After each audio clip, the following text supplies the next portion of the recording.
ජීවිතේ කරපු කුසල් පින්දහම් විපාක දෙන්න නම් ඒවයි ආනිසංස ඔබට ලැබෙන්න නම් ඔබ හොඳ තත්ත්වෙ ඉන්න ඕන. හොඳ තත්ත්වෙ කියන්නේ මොකක්ද? ඔබ නිතරම මූණ එල්ලගෙන දුකින් සංතාපයෙන් ශෝකයෙන් කනගාටුවෙන් ඉන්නවනම් පින්වතුනි, ඔබට කුසල් විපාක දෙන්න තිබුණත් ඒ කුසල් විපාක දෙන්නේ නැහැ.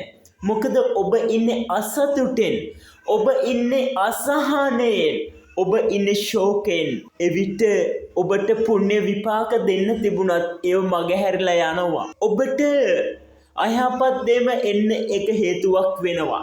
ඒ නිසා නිතරම අරක නෑ මේක නෑ, අනේ මං වැටුණා, අනේ මට කවුරුවත් නැහැ, මං පව්කාරයෙක් කියා හිතා මුළු ගැන්වෙලා ලතවෙවි ඉන්න එපා.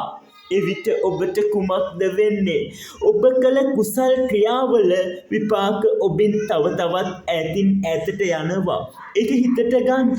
ඒ නිසා ඔබට මුණදේ නැති උනත්, දුකින් හිටියත්, පසුතැවීම් කඩාවැටීම් ආවත් ඔබ උත්සාහ කරන්න ඕන ඒ තුලින් චූටි හරි බලාපොරොත්තුවක් ඇති කරගෙන හිත ලස්සනට තියාගන්න.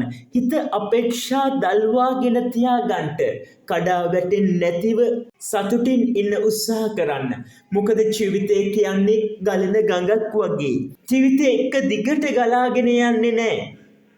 අඳු පල්ලම් හෙල් අතරින් රූරා වැටිලා එහෙම වැදිලා මහා සාගරයට ගලා යනවා. ඉතින් ඒක ලස්සනයි. ඒ ලස්සන ගඟ වගේ ඔයාගේ ජීවිතයත් හැඩ කරගන්න. බාධා ආවත්, කම්කටොළු ආවත්, දුක් ආවත් ඒවා ටිකකට අමතක කරලා ඔබ යන ගමන යන්න. ඒව මැඩගෙන ඔබ යන ගමන යන්න. එවිට ඔබට විශ්වයෙන් ශක්තිය ලැබේවි. ඔබගේ පින්දහම් වල කුසල් විපාක ලැබේවි. ඔබට සෞභාග්‍ය උදා කරගන්නට හැකි වෙනවා.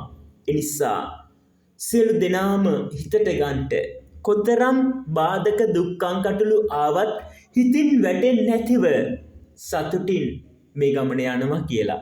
එවිට ඔබගේ ජීවිතය සාර්ථක වේවි. බුදු සරණයි.